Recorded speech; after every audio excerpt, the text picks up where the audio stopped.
Hello and welcome to another day here on Adobe Live. I'm Anna Davis-Court. I'm going to be hosting Danielle Murrell Cox today. I'm so excited to be here with you. Also, you guys in the chat, everybody's chiming off already. We got Ferry, we got Miriam, we got Sean, and Sean asks, how are you? And I'm just going to say amazing, because we are here on a Wednesday today. Oh my gosh, it's the middle of the week. And I'm just so glad to see all of you here. We got Cody Bear, we got RB, we got Paco in the chat and also on production. Thank you for doing that, Paco.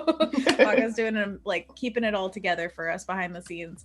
And we've got a full slate today. We've got a whole schedule going on. You guys just got to see the Photoshop DCC with Kathleen Martin, and now we're here with Danielle. And after us, we're going to have the Illustrator DCC with Paul, and then branding and identity at 12 Pacific, I should say, with Monique. And then we've got the XD Daily Creative Challenge with Howard, Draw Along with Kyle Webster. Definitely tune in. And also ending the day strong with Doodle Therapy with Alice Lee and Nick Slater. That is an awesome day. I hope you guys stick around for everything that you just heard and learn a ton from it, because that's why we're here, right? You know, we're doing the good stuff. So Danielle, tell me a little bit about yourself and what you're going to be doing today. Yes, hi. So my name's Danielle Murrell Cox. I'm from Montreal, Canada. So for me, it's actually PM, not AM. And so I've been up for a few hours now.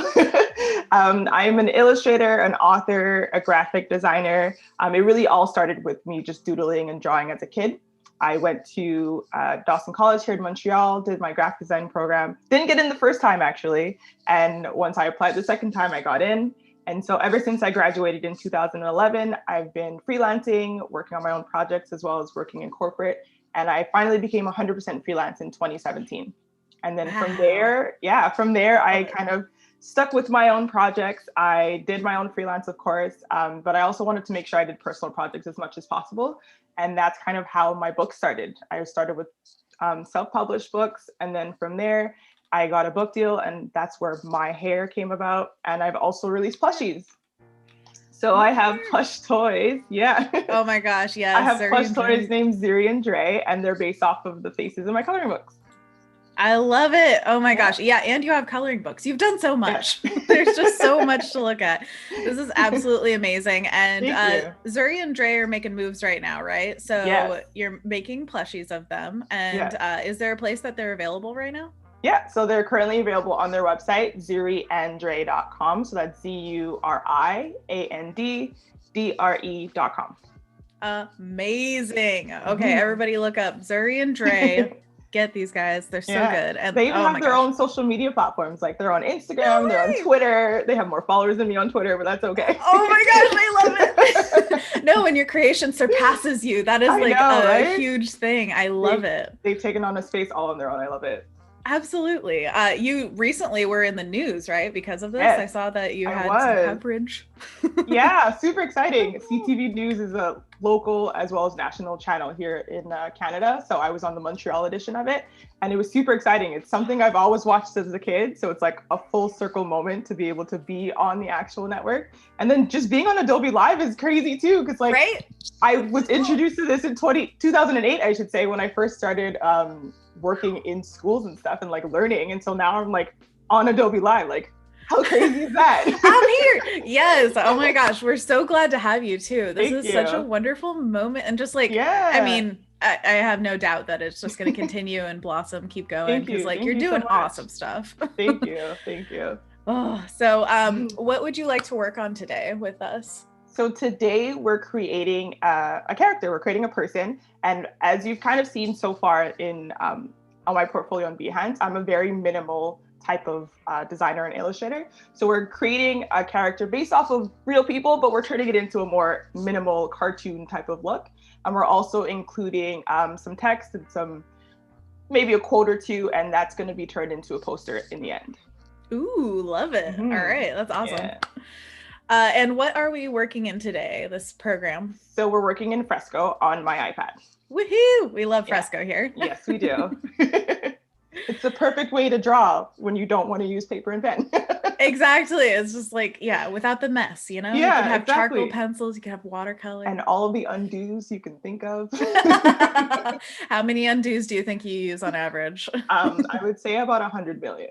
100 billion. Okay, 100, she wins. Yeah. Tons and tons. If I can undo things in real life sometimes, I wish I could. But, oh my gosh, I just saw a comic the other day of somebody who's, it was kind of gross. They were cutting vegetables, but they accidentally cut their fingers, and then they were like, Control Z.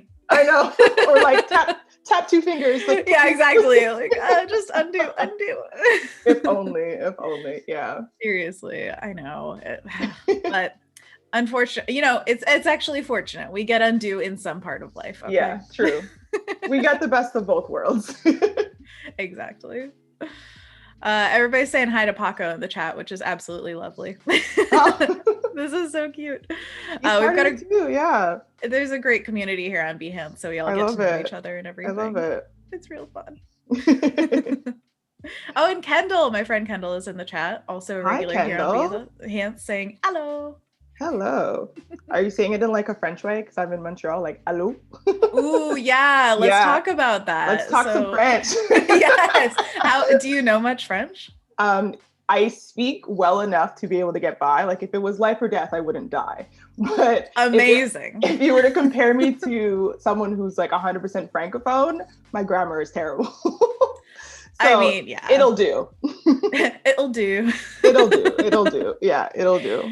Oh my gosh. Well, that's exactly what you need, in my opinion. Like, I would love to learn more languages, but just having at least the bare bones of like, I can find a bathroom. I can say like dietary restrictions or whatever, like, you know, the necessary things in another country or in your home country. Because you're Montreal's the French Canadian side of things, right? Yeah. And I was born and raised here, but because of course, like my background's English, but I also went to English schools, it was a lot harder for me to learn French versus a lot of people go to French school, so it becomes a lot easier to learn French. So that's the difference for me.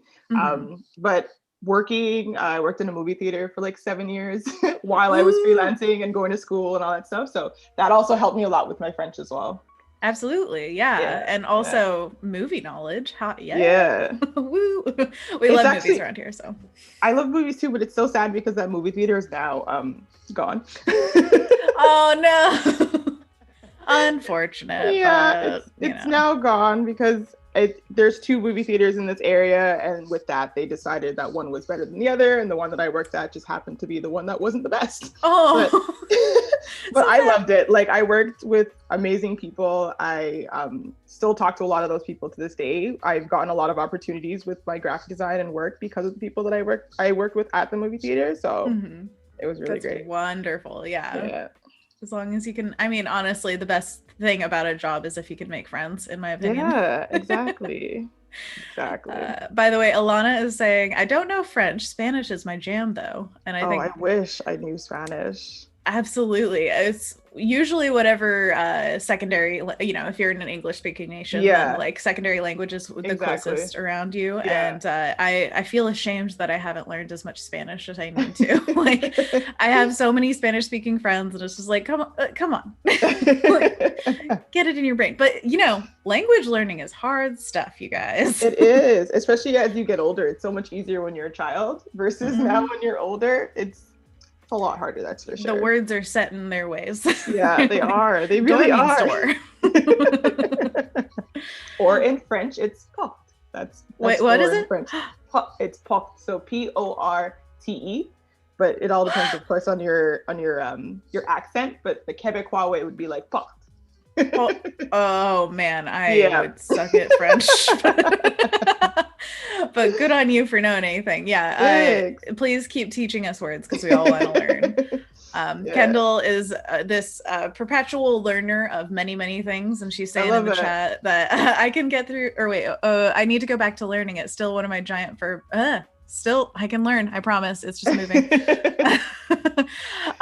She That's says, funny. still have my giant verb book to learn out of, which is so cool. You would have a French book, Kendall, along I with love like, it. I don't know, weaving and horseback riding and whatever else you want to Ooh, do. I wish. I don't think I've ever seen. No, no, I have. I was about to say I don't think I've ever seen a horse in person, but I What? have. Oh my gosh, we gotta go Yeah, ride yeah, horses. yeah, Ooh, yeah. that's a big one. You I gotta have think I'd horses in I'd your be life. terrified though. They're so tall. I mean, yeah, it depends on like the kind though. Some of them are pretty True, small. You could true, have a true, little true, pony that you pet or mini true. horse. Right, right, right. That's true. That's very, very true.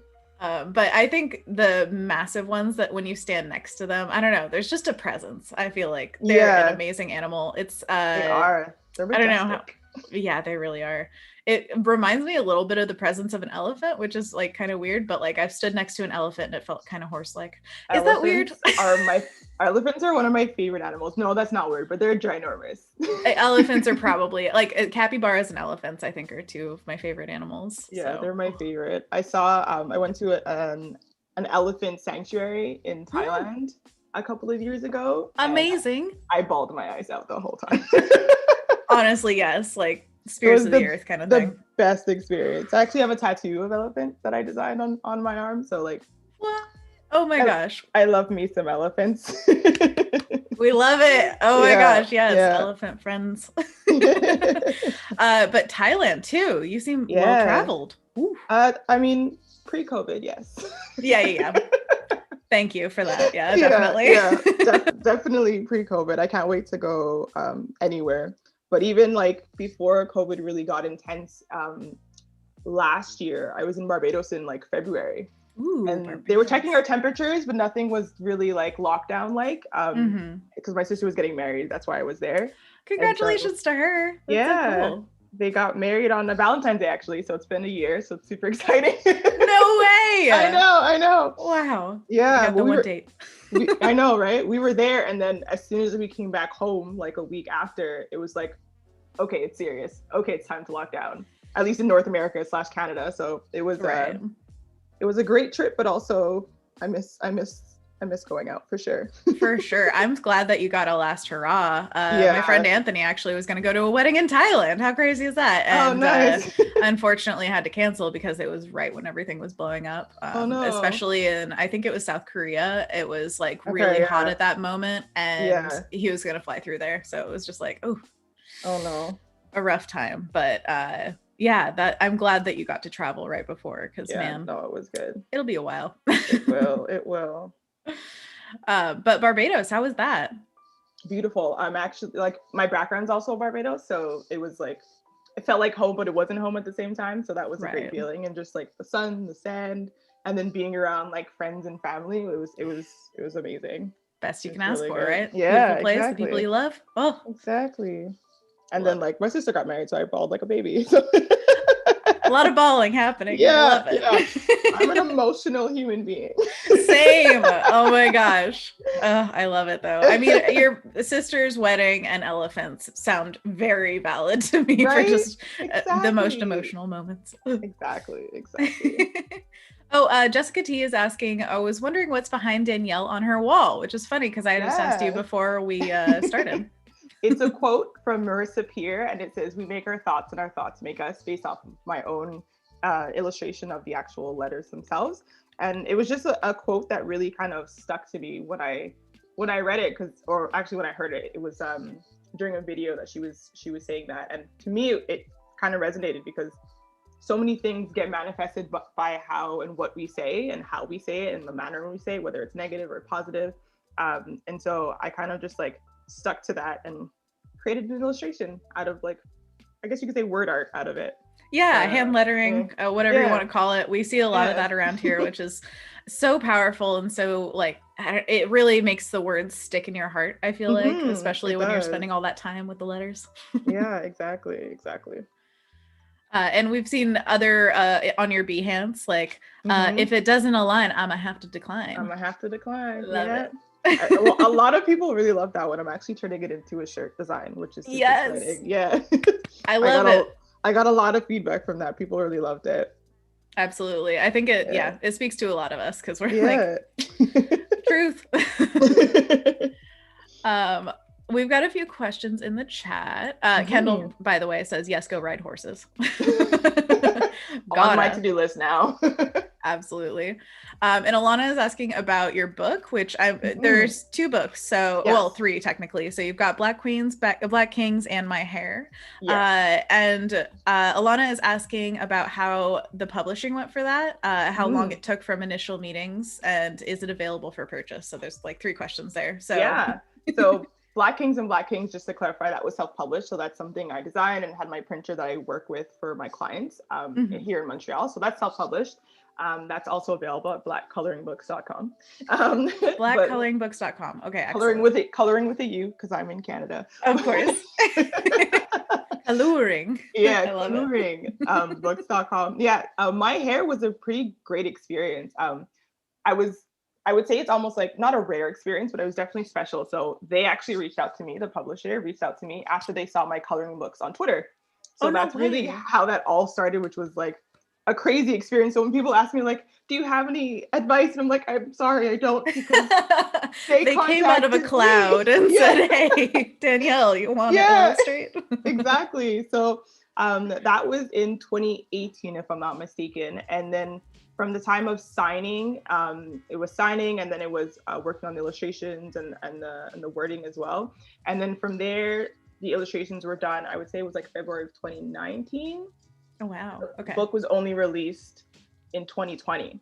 So there was a Mhm. long gap of just like the waiting game. Because of Publishing course, takes yeah, forever. yeah, which I knew to a certain extent, but never knew it was that long. But it was definitely a learning experience for me for sure. So yeah, it was a year and a half about until it actually was out in the public. And then of course the plans of launching and releasing and doing like almost like a book tour were in the works, but then COVID hit. So Oh, man. yeah.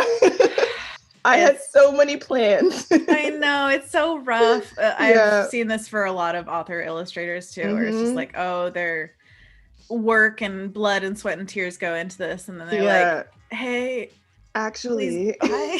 Like, how do I tell people, or like, Bye. read the Yeah. kids and all that stuff? Oh, Yeah. So unfortunate. luckily, I mean, I'm so blessed and really grateful for the opportunity. Hopefully there's more books to come, but they are available for purchase. So they're available nationwide in the States in Barnes and Noble, as well as a couple of independent stores as well. And Congratulations. That's thank huge. you, thank you. And they're also available here in Canada across our national type of like Barnes and Noble equivalent, which is Indigo or Chapters. So that's where you can find them here in Canada, as well as a couple of independent stores here as well.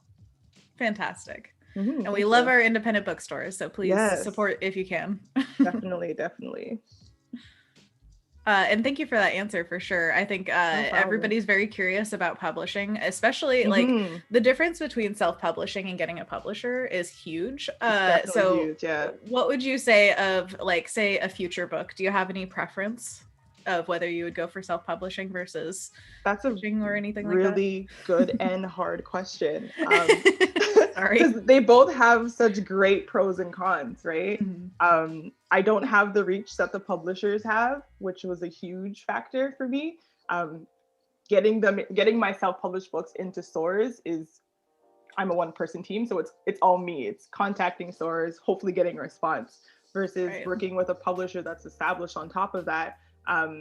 They have all the connections. They have the ability to put them in books nationwide. They're even in Europe and in the UK as well. So like I don't have that reach. So having that reach, and I don't know, I think that's like a huge bonus. Right. But whether or not I would go self-published or traditionally published going forward, I think I would do both still, to be honest with you. I don't really have I want it all. Yeah, I don't really have a definitive, it's going to be this or it's going to be that. I think it really depends on the project too, like what the book is would probably help me decide which direction I would go in.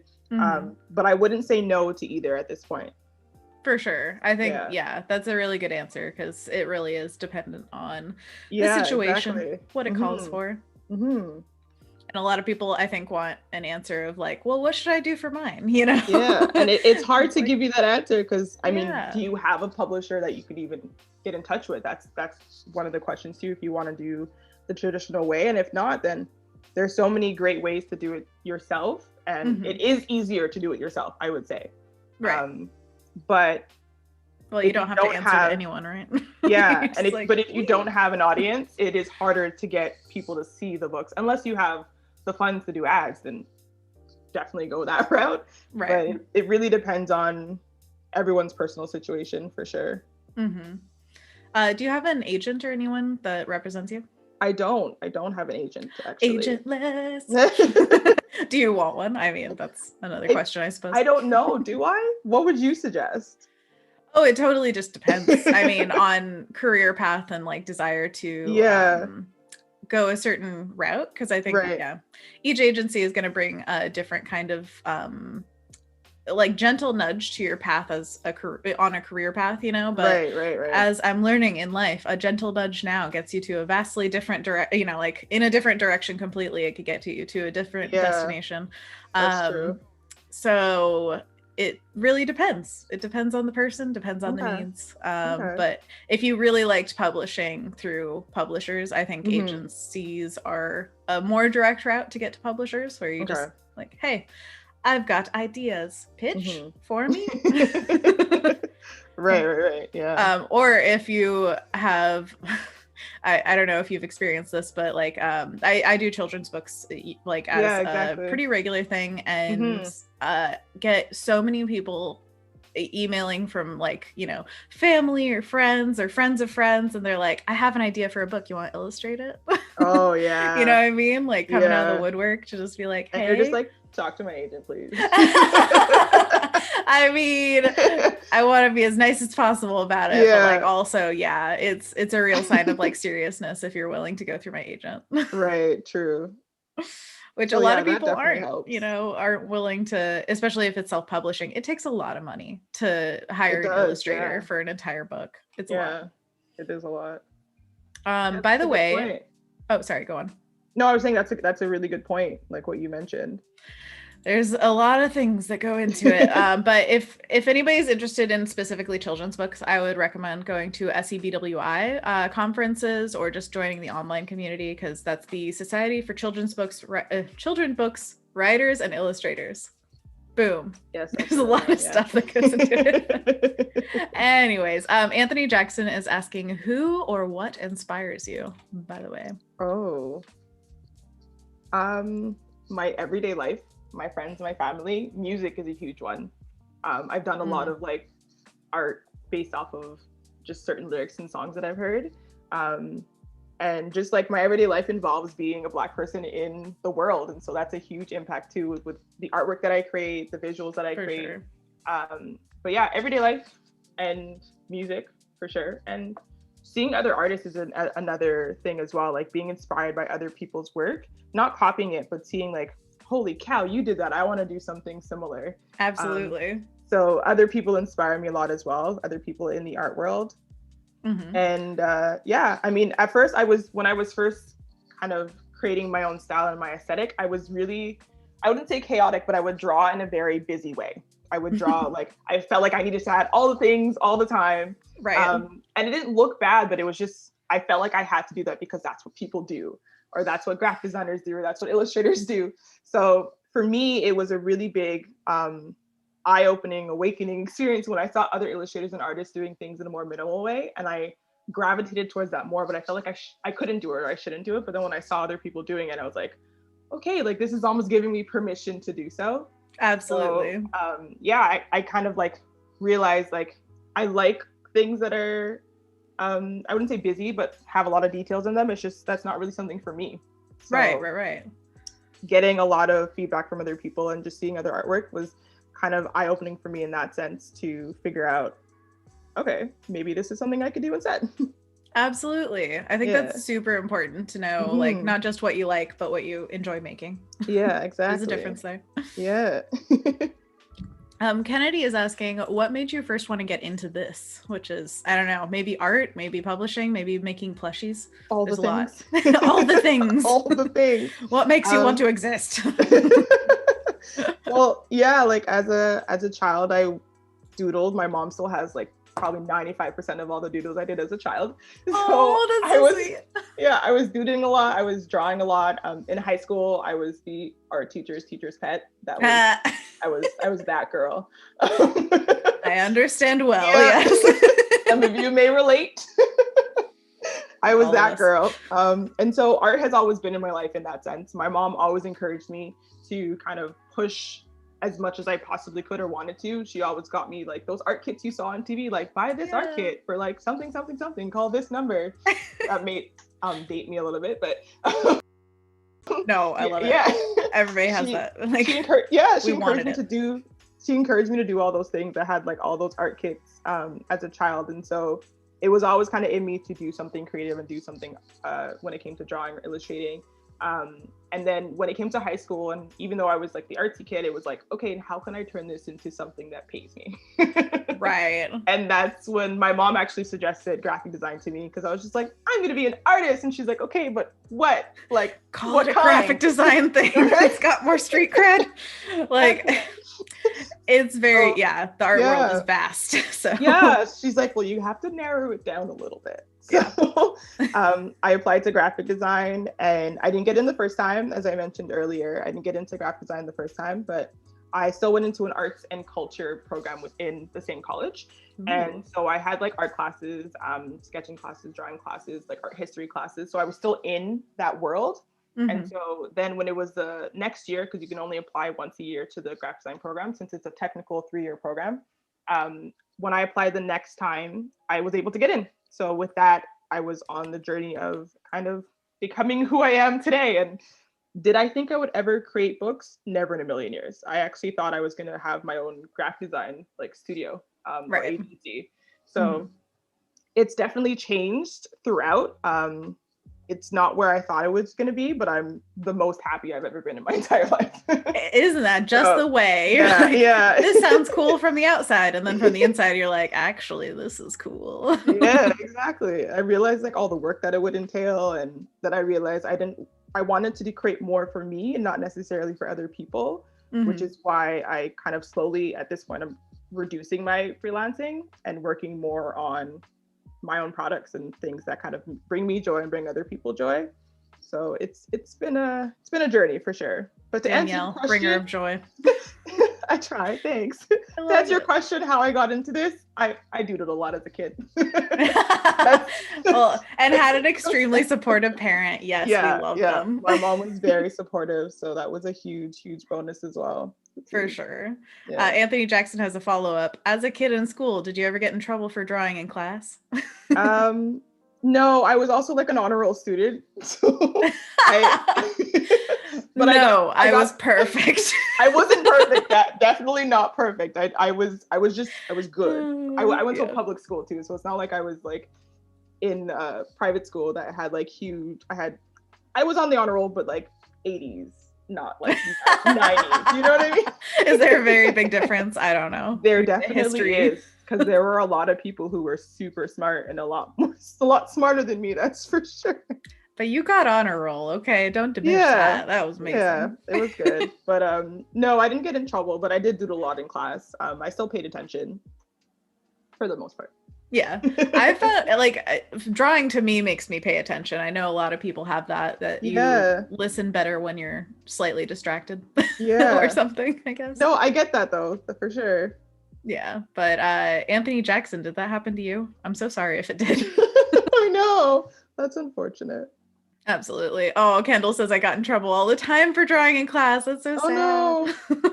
I feel like, I mean, if you're I guess the teachers can assume that you're not listening, but you can very easily prove like, hey, what did I just say? And you're like, blah, blah, blah. Exactly, yeah. I have been listening. And maybe sometimes those teachers were just jealous that they wish they could draw like you.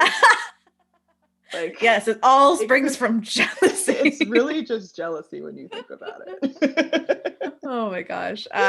Also, I think a lot of us relate to like being very close with the art teacher. Do you feel like that? I mean, you've said two very important things that I think are key for anybody coming up, and we should be for other people for sure. Is you had a really supportive parent, which is sometimes rare in the art world, which is like really sad. I'm super blessed for that, for sure. Absolutely. Same here. I'm just like, I don't know where I would be if my mom didn't get me every single supply in the world. Exactly. Like, I literally had like a loom from my American Girl doll. Like, That's it's amazing. like crazy.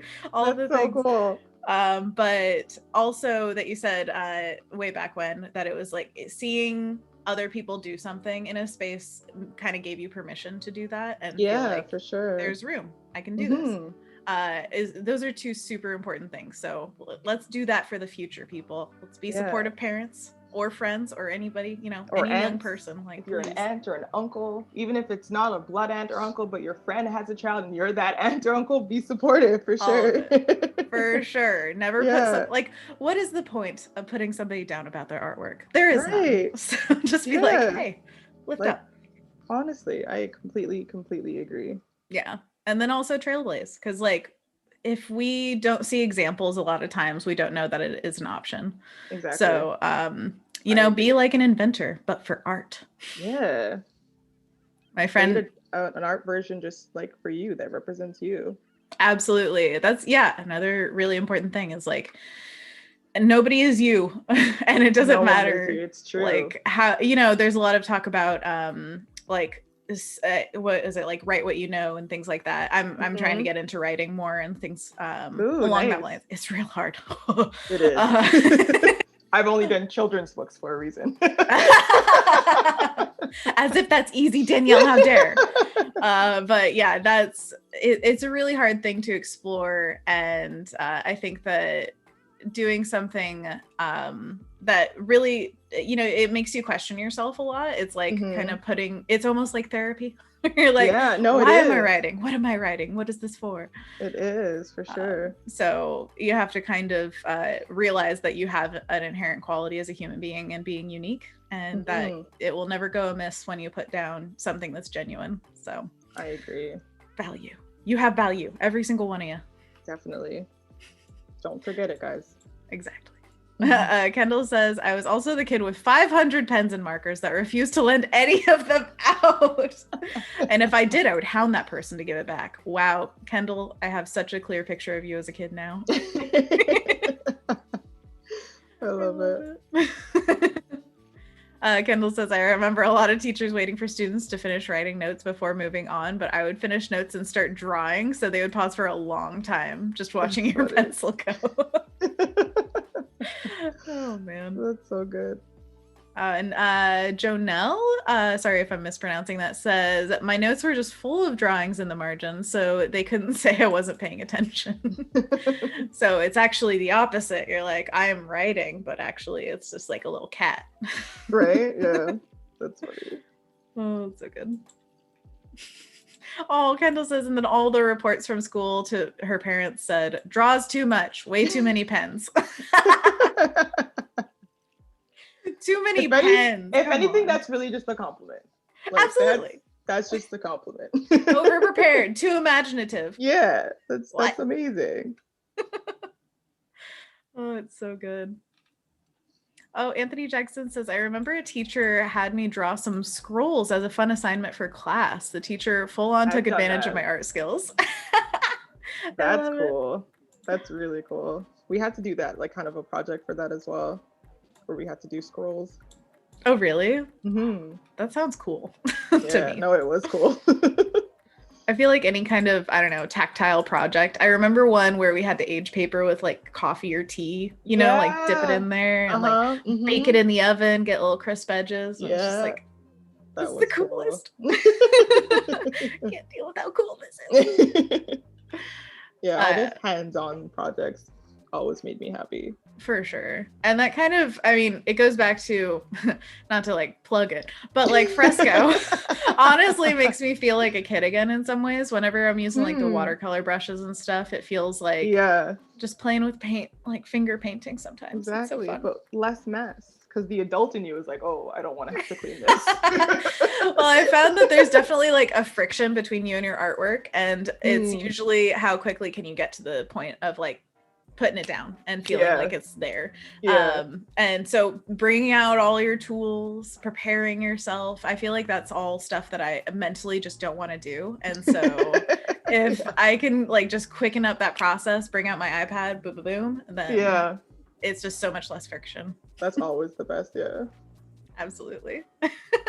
Oh, Taylor Ackerman is in the chat saying, hey, I made it to Adobe Live for once. Great job. You're catching us live. Look at this. Ooh, I can make a little, I'm going to hold up the next number that you say in the chat on my fingers, make it less than 10. And I'll prove to you that this is live. I guess reading the chat does that, but you know. Ferry says, I drew a lot on my the very back of my book. Oh my gosh. All the books were so marked up at our school, you know, the ones that you would put back in the library. Wow. It's so true. Go to page 98, go to page 42, you know.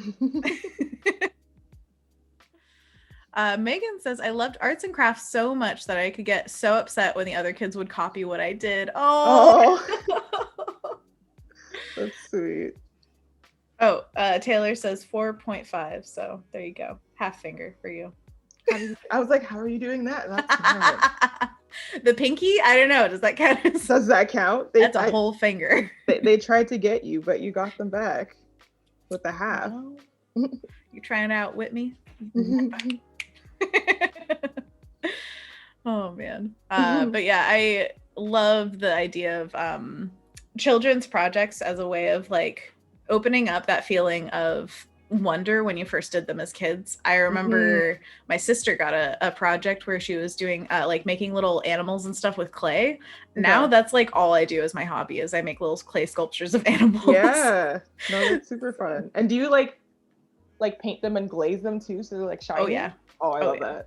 I love that. Well, I got a shiny glaze and I got a matte glaze, so some of them, you know, it depends. Oh, but that seems fancier when it's matte. Ooh, so fancy. I need to buy better paints though. I got the cheapest paints so that I felt like I wasn't like I don't know, wasting anything. There's this feeling of like when you graduate to having fancy art supplies, that kind of thing, which is so silly, but still affects me. By the way, do we have a specific person in mind for this character? I love the reference. Well, I got these images from Adobe Stock. So these are from Adobe Stock, and it's just, I wanted to show different head wraps to kind of just give you inspiration. And yeah, nothing specific. Love it. Such beautiful head wraps. Yeah. I wish I could tie head wraps properly. I'm sure there's a lot of material out there to learn from, right? There really is, but every time I try, I just always get so discouraged, so I just give up. Oh, I imagine like your arms just get tired and it's like, oh, okay. Exactly. Yeah. That's unfortunate. Yeah. So part of my style that's kind of just evolved on its own is that I don't draw mouths. So she will not have a mouth. No mouths. And it really all started because, like, if you've seen my coloring books, they also don't have mouths. And it was mainly because, well, the coloring book started because I created a visual of myself. So it was me creating an icon or an avatar of myself, and then showed my hairstyle, posted it on social media, and then people were just like, I want to see more. So I made more, and then that eventually turned into the books. But when I was originally doing them, mouths are always the hardest thing for me to do. So sure. I just didn't do them. Just no. I tried, I didn't like it, and I was like, delete or like move away from artboard, and that's kind of how it all started, and then it's just turned into my style, and I kind of love it. So I love it too. She's not gonna have a mouth. Absolutely, yeah. Why need a mouth? I mean, come on. And such a funny way to get around it. Just be like, well, no. Like it. And I'm an adult and I can make decisions, and my decision was no mouth. No, it's literally just having the power to say like I choose no. Yeah, exactly. And you can see behind us these beautiful the from Black Queens and Kings, I believe the caricatures behind us, so you can see they that don't example. have any mouths. Yeah, absolutely. exactly. And all the different hairstyles. I feel like it puts a lot of emphasis on the hair and the what would you call it, like accessories, like hats. Yeah, and the styles. Yeah, exactly. Which is another, you could say that as well. Just be like, well, it's actually putting the emphasis on another thing. And I'm like, and then it also lets you customize it and make it your own by adding your own mouths. So true. Oh man. I always feel like that's the thing in, like making a me on the Switch, or like, I don't know, wherever you make a little avatar of yourself, I suppose. Yeah. Mine always clicks into place when I add like the big smile, because I'm always like, I'm a very toothy person. I love it. So sometimes I love it. Make a big difference. By the way, where was it? I lost it. There we go. Eric Sue says, I like your style. Oh, Thank you. Thank you. I want to make it so that the head wrap covers her ears. See, that's a good, like detail to notice, is whether the ears are in and out. I've read a lot about head scarves and just coverings that I am not familiar with, because I don't culturally we don't have headscarves very usually. I talk good. But there are so many different ways of pinning them, of wrapping them, and everything. So it's really a testament to how well you research things sometimes. Is like, if somebody sees, oh, you left the ears out, or this pin is a different place, like they wear it every day, so they recognize, like, pull it off. Exactly. Tara is asking, sorry if you answered this earlier. I don't think we did, but do you use an iPad screen cover? I don't actually. I just use the regular Apple Pencil on the iPad. I know that Straight there's out the box. Yeah, I know that like there's paper-like and different things that make it seem like you have paper, but I don't know. I like the glossy. I like the. I don't know. I like it as is, and anytime I really want to have paper, then I would just use paper. But no, I like the glossy, so I don't have a protector. It would probably be great to have it just for the sake of the actual protection of the screen. Purpose? What? Yeah, but no, I do not have that. But yeah, it is all up to preference, so there's no need unless you want it. Yeah, exactly. And Cody is making a good point, talking to Taylor in the chat, saying artistic style is essentially a ton of tiny decisions made up by the artist over time. This is true. I completely agree. For sure. Oh, and Jessica says, I'm not good at drawing noses, so no noses from now on. I've seen tons of artists that create illustrations without noses, and I love it. So yeah, absolutely, yeah. Do it for sure. Love it. Oh, and Anthony Jackson says, you could always add a mask. How perfect. Very 2020, 2021. Yes. We choose not to remember this time, so no. Isn't it weird seeing, like, watching shows that were produced before COVID, like pre-COVID, without seeing people like distancing? And I don't know, maybe it's just me, but I'm just like, wait, why are they? It's not just you. It's not 2019. That's normal. That's okay. I have dreams where I'm in a crowd and then I suddenly realize, like, I should be wearing a mask. Oh no.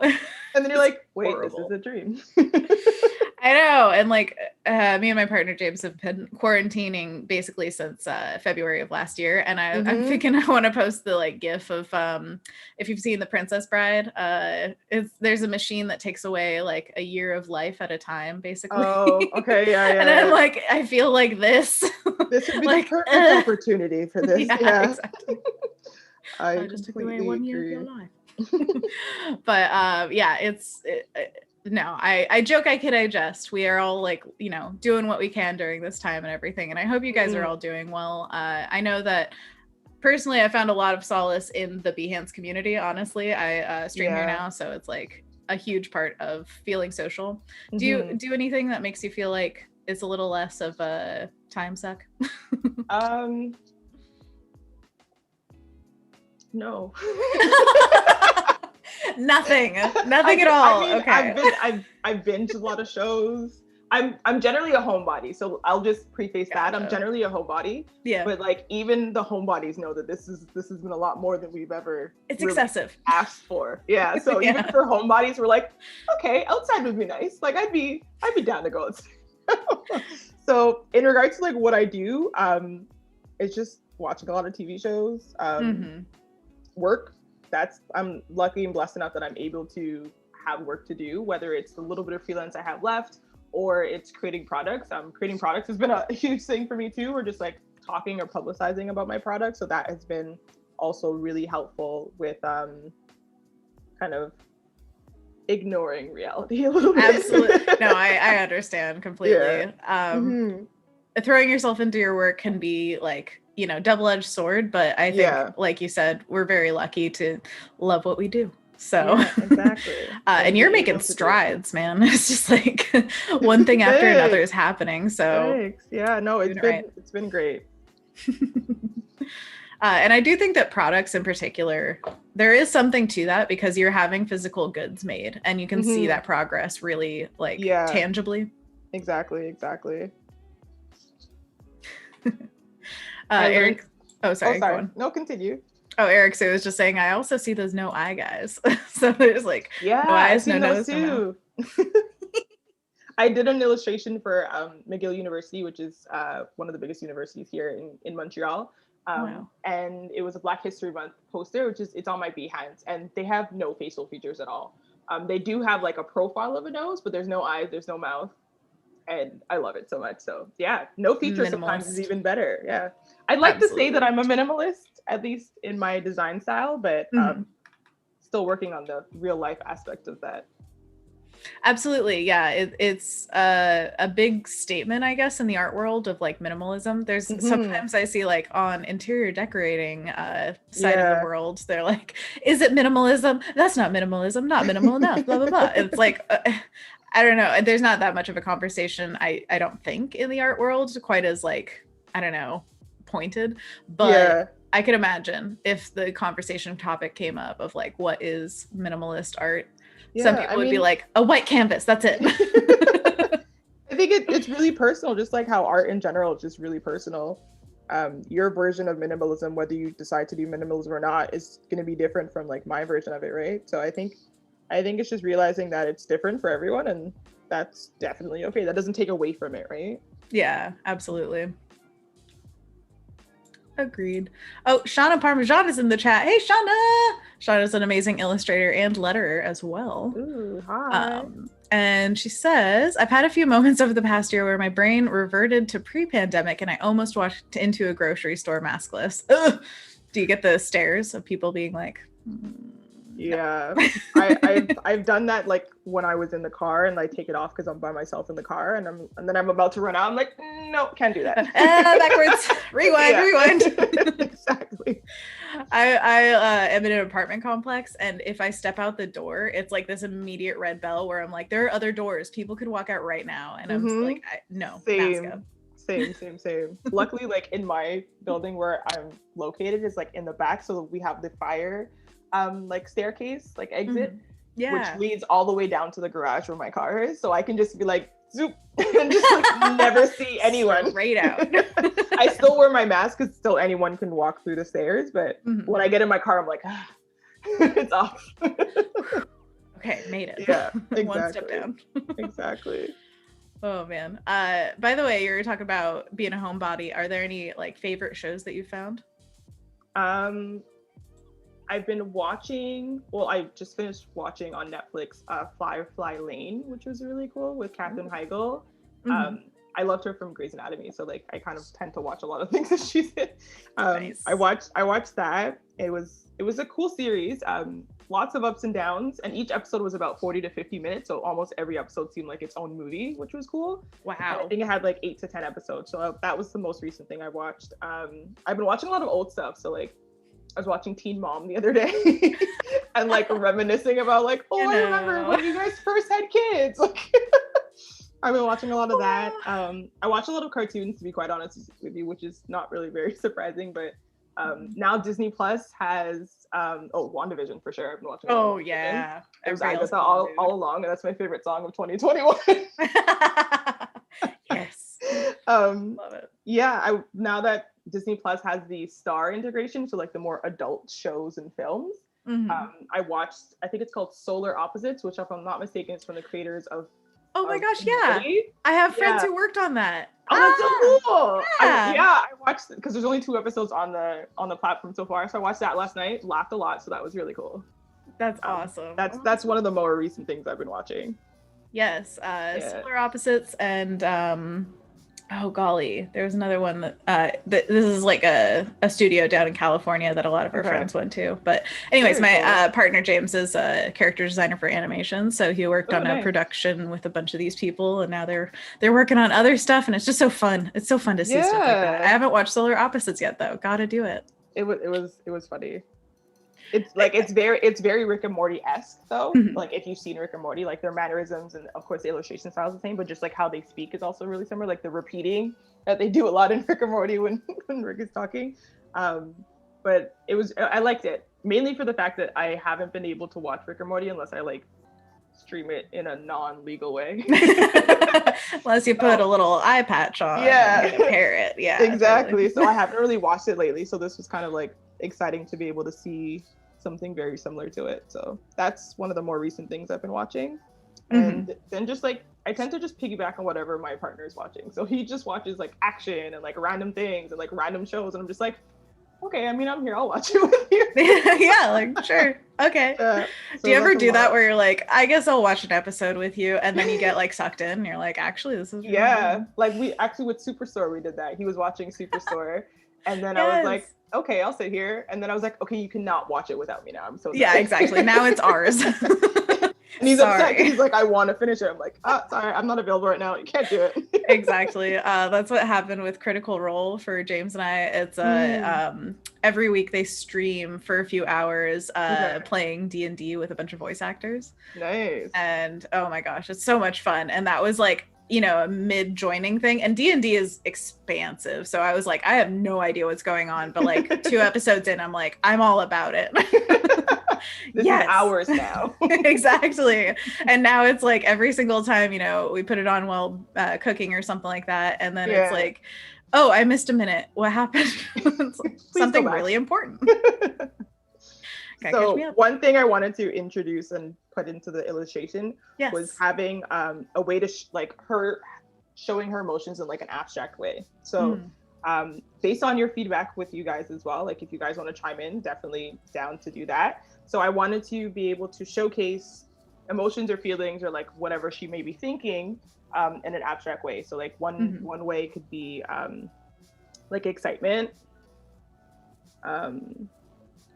So like maybe it's like zigzags like this and stuff like that. So if you guys have anything you want to chime in and like different emotions you want her to feel, please give your feedback. Absolutely. I also noticed how much feedback you look for from your audience, which is cool. Yeah, I do. I like that a lot. It kind of like, especially because I'm putting something out into the world, so maybe it's also a little bit of an insecurity at the same time. But not at all. I like getting people's feedback. I like hearing what people have to think or what they have to say. When I was first designing and illustrating, I hated it though. I mean, I think we all kind of feel like people are putting us down, and even though it's not personal and they're talking about that specific piece, but it's like you made it, so it feels like they're talking about you. But I like getting people's feedback for sure.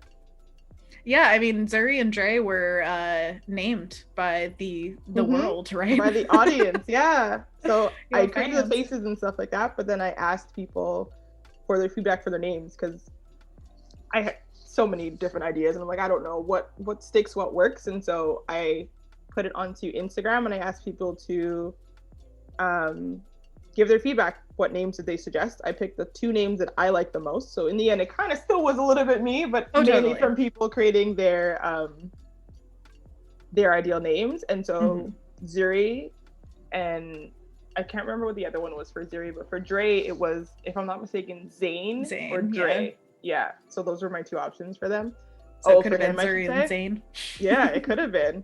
And so after I pick the two names that I like the most for them, I went on to Instagram stories and did like those polls and put the two names, and then people picked which ones they like the most. Love it.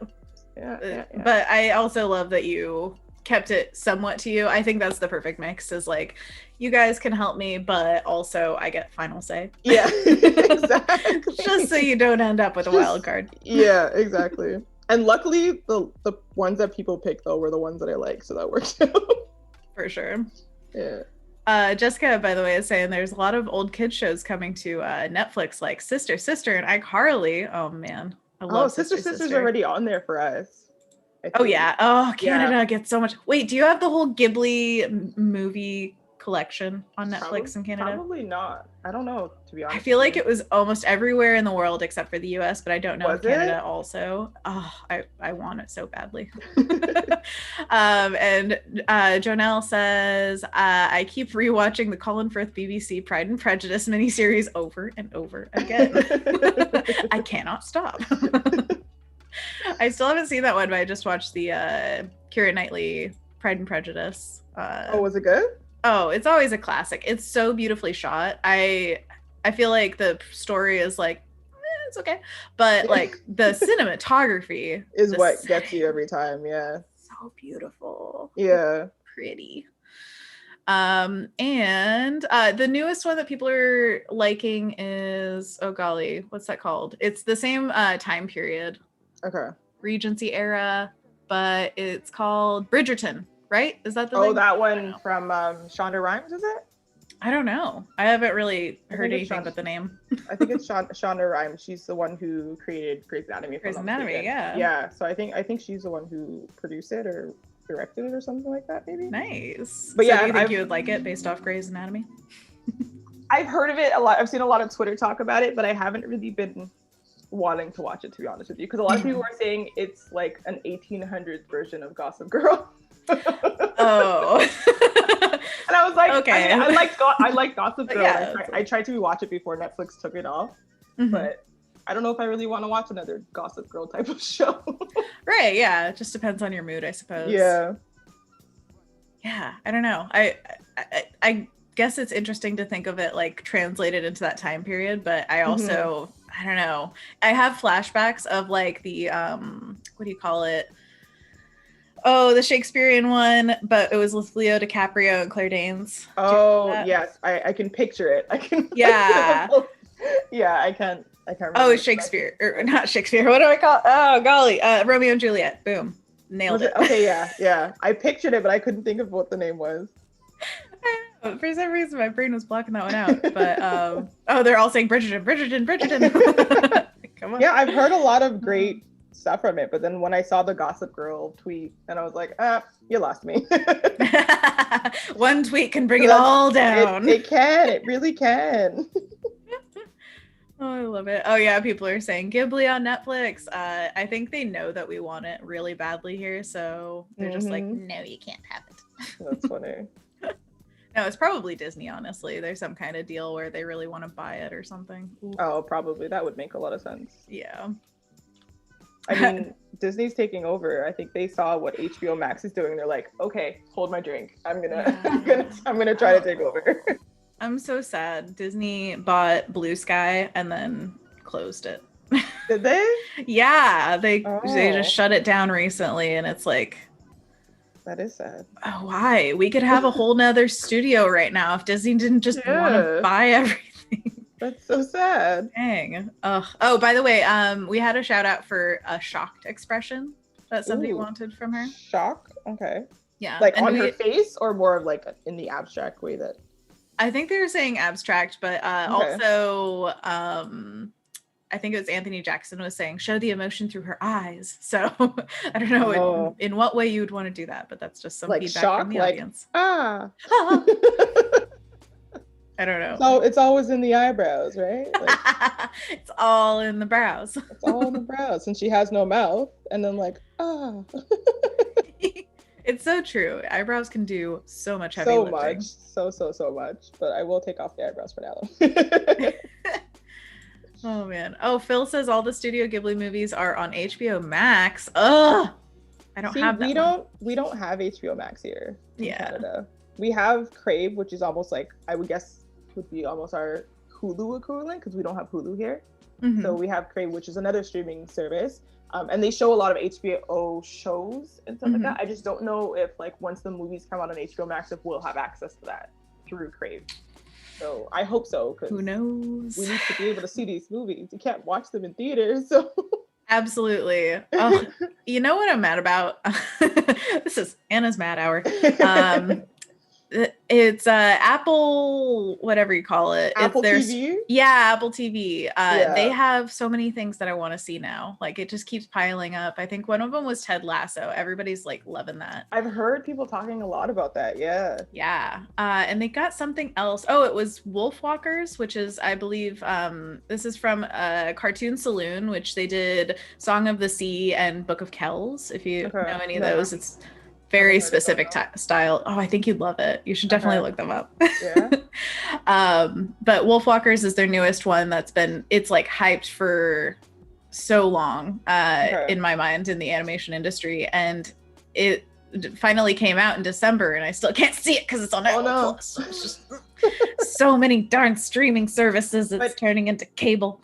I know that Apple Plus has I think they have a pretty short trial period. I think it's like 7 days, but I've seen a lot of people get it or for whatever. Free, though. Binge it. There you go. I've seen a lot of people get it for free. And like when I first got my iPad, it came with Apple Plus for free for a year. What?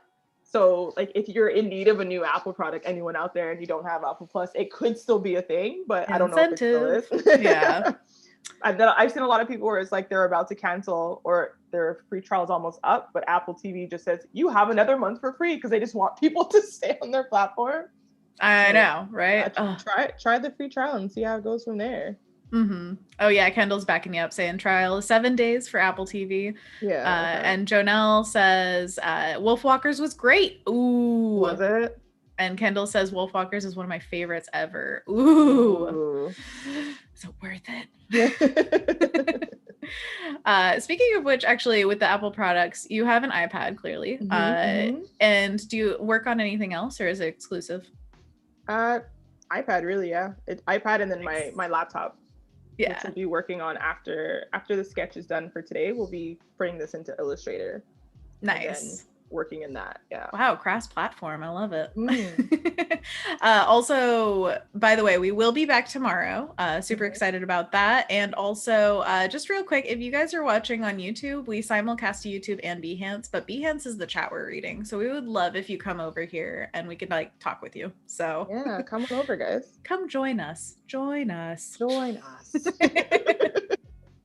But honestly, it's real fun over here.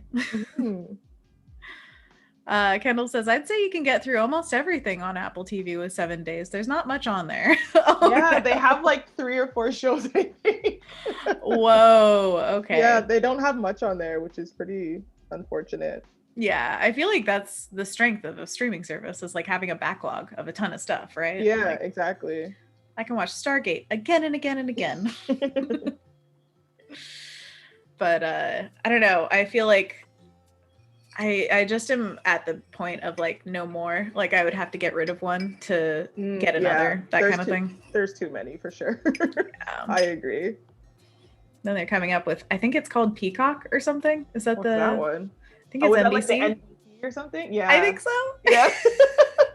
Which is so funny to me because I love 30 Rock and it was all about NBC and like pushing like it's the Peacock, you know, like it's so silly and ridiculous. Like it makes sense that different platforms are doing this. They need to realize like it's not logical though to have like so much. They're probably gonna create like a satellite combo type of equivalent to streaming platforms. Like one platform is gonna come out with, okay, pay here and we'll give you Netflix and Hulu and all that for this month. Like they should do it. Cable. Yay! But for streaming. Exactly. Well, they're gonna put advertisements in between all the shows. Yeah, that's so true. Oh, it's back, people. Yeah. Essentially, it's never left. Oh, absolutely. Yeah. My parents are still on cable and have streaming, and I'm just like, one or the other people. That's my mom too. She's the exact same way. Oh yeah. Well, for a while, I think it was because the reality TV show wasn't on streaming yet. Like they didn't have any of that, but now I think Bachelor's available on something, and of course is it? Yep. Okay. that would make sense then. Yeah, I think so, at least. I know that Survivor's there, and my parents are addicted to stuff like that now. Oh my gosh, yeah, Survivor will never die. It's a Survivor. Really? It will at last outplay every other show. And American Idol have been on for forever. And I'm surprised that they still... The Voice, Masked Singer, whatever else they come up with for... And they're still on. I mean, they're still going. Why not? Someone said shock, so I want to add like an exclamation mark in there somewhere. Ooh, good call. So that's pretty good. Absolutely, and you've got these symbols floating around as well. Mm-hmm. Is there any like just choice behind this, or did you just want to? Well, the curve one, like this one here, I kind of just felt that one, but it kind of just, I guess, showcases her emotions coming out, but really it's just, I visually like it, to be quite honest. For sure. Sometimes it's just like, I like it and I want to do it. This one, even though I do like it, I'm kind of rework it, but the angle is kind of like almost being stopped and having to move to a different direction and stop and move to a different direction kind of thing. Mm-hmm. But the plus/crosses/X's mm-hmm. are just like ideas floating around, really. Nice. And equivalent to ideas floating around. Yeah.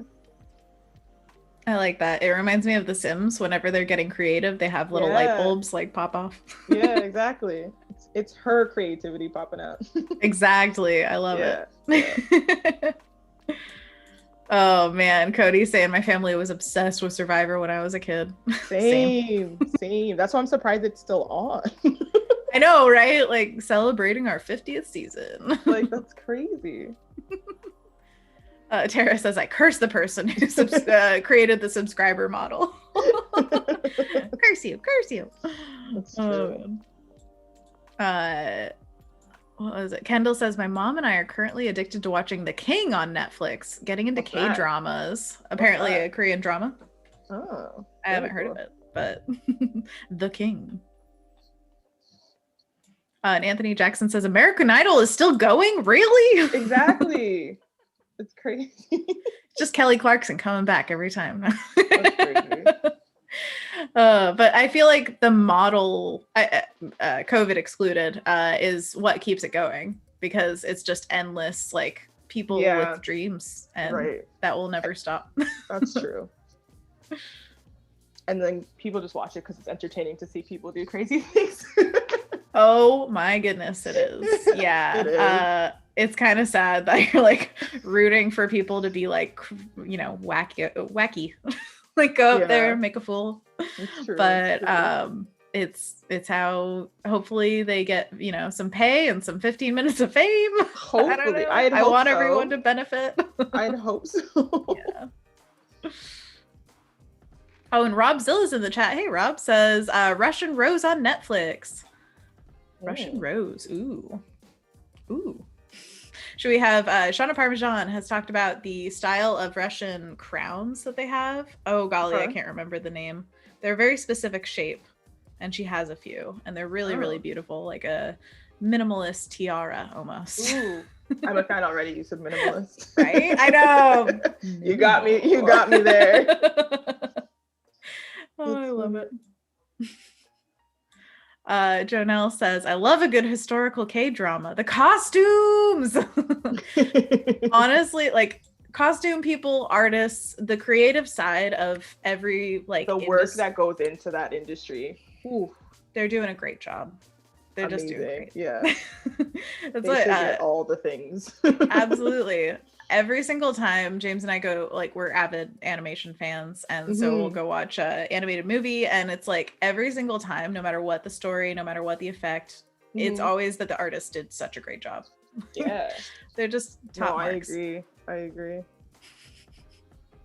I wish they gave more time for the writing a lot of times, but that's okay. It's okay. The writers are doing their jobs too. They just don't have enough time usually. Exactly. Oh man. So today we're doing a sketch of this piece, and tomorrow we're going to come back, and you said there was going to be some color. Do you plan on? Yeah, so tomorrow we're gonna vectorize it and turn it Oh, into, yeah, so we're gonna turn it into a poster, Mm-hmm. filled with a whole bunch of color, which is something I'm kind of leaning more towards because I don't know if you've noticed, but I do a lot of black and white things. Mm-hmm. And so now I'm kind of leaning more into color because it was always a scary world for me, the world of color, just because like you pick the wrong one and it can change everything completely. Well, it's funny because you created a coloring book. You're literally like, here, you do it. Because it's so scary, right? But like that's the easy part. It was like all in black and white for the coloring book, so that was easy for me. But yeah, so that's what we're doing tomorrow. We're bringing this into Illustrator because right now I'm in Fresco. Mm-hmm. We're bringing this into Illustrator and we are vectorizing it and turning it into a poster. So I'm also going to be adding a quote to this piece as well. So kind of in the background or maybe on top. Still trying to figure out where we want to put it. Mm-hmm. But the quote that I have is from Janelle Monáe, actually. I love Janelle Monáe. Yeah, I'll read it to you guys. So, embrace what makes you unique, even if it makes others uncomfortable. That's it. It continues to say other things, but that's the part I'm going to focus on. So, embrace what makes you unique, even if it makes others uncomfortable. Love it. So that's what we're going to introduce into this. Too true. Yeah. Oh, so excited. Yeah. Also to see your process of vectorizing, because I never vector anything. So I'm really excited to see like how that works, because everybody has their own workflow for it and everything. Yeah. I mean, I should name layers more than I probably do. I should create more layers than I probably do. A lot of times it's like all one layer. Then I'm like, oh wait, background layer.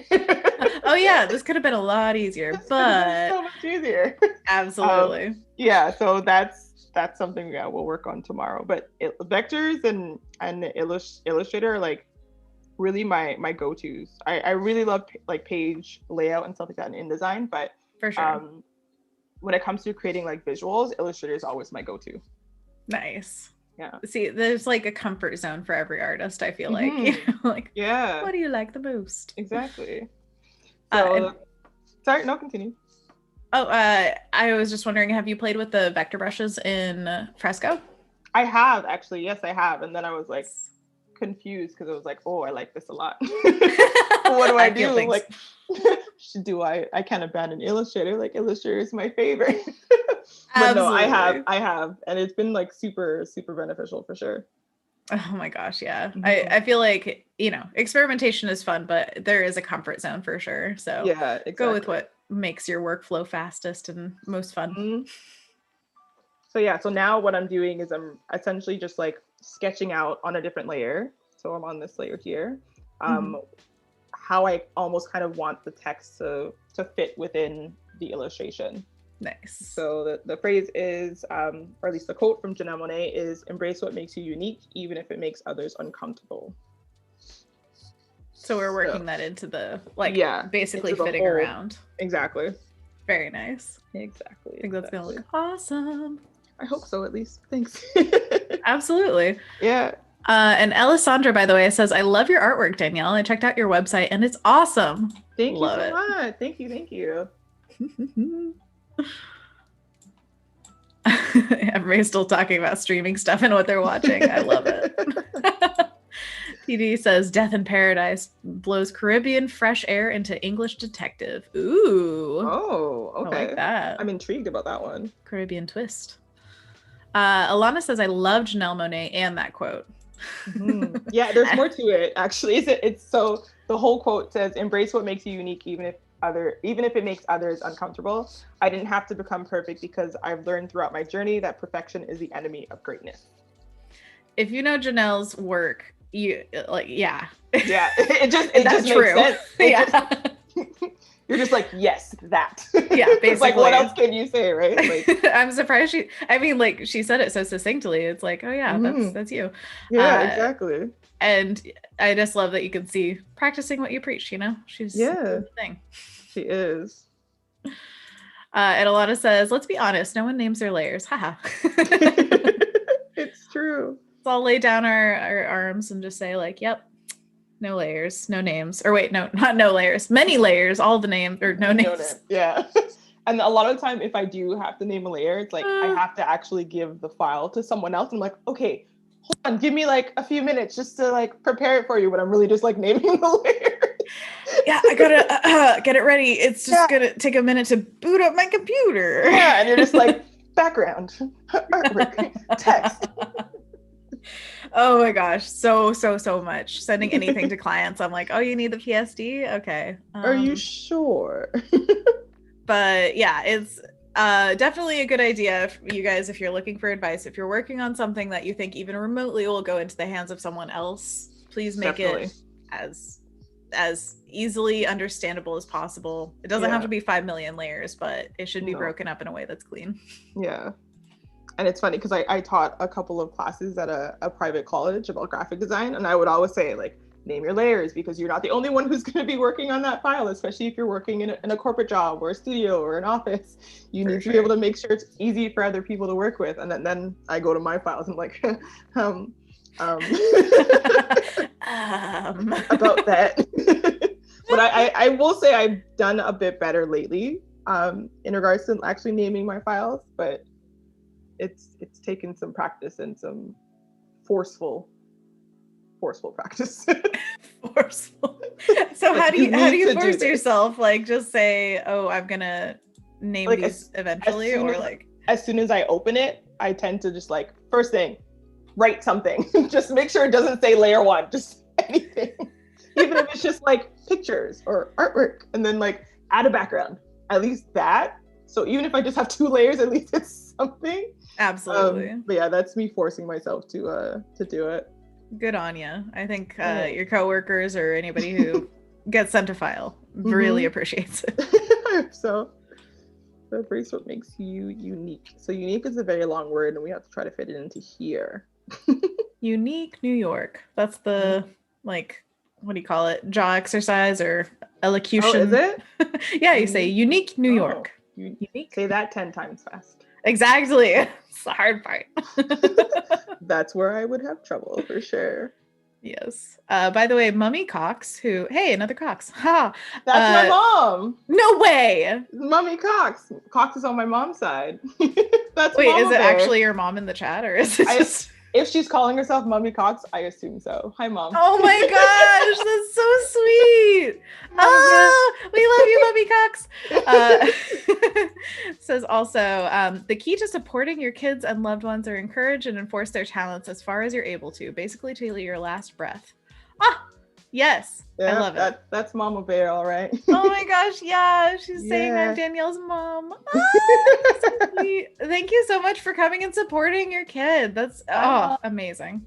Yeah, she's been doing it literally ever since I came out. So gotta love her for it. We all love you, Mummy Cox. Like we love you so much. We do.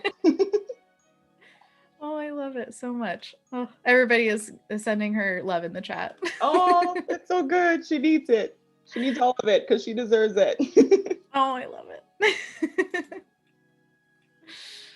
Oh, man. Kendall says, I still want a name your layers shirt. All right. Get on it, Danielle. No, you get on it.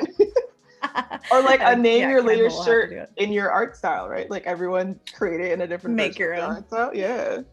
Or it should just be like a little name tag that says, hi, I name my layers. That'd be good. Oh, I love it. Robzilla says, give me 30 minutes with Danielle and she'll love vector brushes and Fresco. Oh, I already do. Wow, so I can only imagine what you'd show me. Absolutely. Rob's a regular streamer here on Behance as well. So we can catch all that over. By the way, if you want to follow anybody that I'm saying like, hey, they're a streamer, you can just follow their Behance page and go to the videos tab. Anybody can stream here on Behance now. So very cool. If you're also interested in streaming, hey, Danielle, you interested in streaming? I mean, now I am. Heck yeah, this is the gateway. Okay, this is how you get into it, because it really is. It's just fun. And like you were saying, if you don't have anything that's kind of I don't know, like bringing you the feeling of being with people, I have to say that streaming really does that. It honestly is a nice little bridge for this trying time, as the commercials say, but you know. The commercials lately have been very, very creative, I must say. You think so? I think they're annoying. Some of them are not bad. I'm just like, you know what? That works. And it's like socially distanced or like I think they're not bad. They're not bad. You'll have to show me some that you think, because I don't know. I guess in Oregon, that's where I am in the US. There's a few of them. Some of them are pretty cute where they're like, all right, we're down to a group of 6 people and they're on like a fishing boat and they're like 1, 2, 3, 4, 5, 6. And then a guy comes out of the bathroom and they all look at him and then they throw him off the side of the ship. Yeah. I'm definitely not seeing those types of Oregon's pretty creative with our like ad agencies. Right. But anyways, and then they show he's on a lifeboat, so he's not like actually thrown overboard. But the other one is like really stress inducing to me because they have this like crescendo of music happening while there's a bunch of flashes of like your mom, your sister, your cousin, your like all that stuff. And it's basically saying like protect everyone, by like social distancing and stuff. But it really stresses me out. So every time I see it, I'm just like, nope, mute that. Can't. That's a little much. It's a little much, but like, yeah, I want the people who aren't paying attention to see it, but I'm paying attention, man. I've been doing my part hardcore, and it's like it's more stress.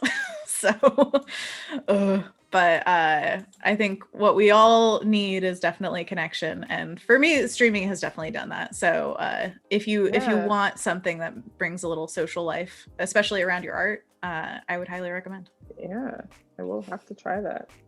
Yeah, if you ever have any questions, I'm happy to answer them because I probably will. Yeah, the technical side is the part that's like a little like hard. How do I even start? How do you start? I mean, on Behance, it's just as easy as you go to your avatar on your page and click it, and the plus button that's like on the little right-hand corner, and it just says go live, and it brings you to this page. And there's a program called OBS that is free, and that is what you can like stream through. And it's just as easy as like you have a camera and a microphone and a screen capture, and those are the 3 things that you really need to start. And you just plug those into OBS, which if you look at like a 5-minute video on how to use OBS, if you just Google it, it's very straightforward. So that doesn't seem as bad. Yeah, not too bad. And especially if you have like, if we were on a video call, I could walk you through it in 5 minutes. Not even a problem. And the great thing about OBS is it's free. Yay. Yeah. Thank you, creators of OBS. Yeah. Shout out to you guys. Yeah. And Behance is a wonderful place to stream. There are so many ways to stream all over the place. And also ways for monetary gain, like Patreon allows streaming on their platform as well. Oh, do they? Yeah. So you can have exclusive streams if that's part of your dealio. I've always thought that I had to do something like Patreon, but then I was like, I don't know if I should. When you see things, you're like, I should do that too. And then I was like, no. The question should be, should I do that too? Yeah, like, exactly. Is that for me? Right? And so I've never actually tried it, but that is definitely something I might maybe in the future. I don't know. Absolutely. There's so much work that goes into it, right? Like there's a lot of work that goes into having a Patreon, because yes, you have all your people who follow you, but you have to be able to provide something to them, right? It's a regular thing. Yep. Yeah. You got to keep up on it. You got to work on it. So for sure. Maybe in the future. Yeah. Also, if you want any advice on that, I also have Patreon going, so can let you know a little bit of what it's like, which it is a regular upkeep thing. So like starting small is key. Okay. Sounds good. So what I'm going to do is just like lower the opacity of everything else so I can focus more on the text. Excellent. By the way, Mummy Cox says, yes, it's Mama Bear. Thank you more, Anna. Thank you more. Okay. You're doing amazing. You're the reason we got Danielle here. Thank you so much for providing our guest today. Yes, thanks, Mom. But also thank you to you, Danielle. Not taking away from you. But no worries. No worries at all. Oh, and my best friend Anthony is in the chat saying, hi, hi, hi.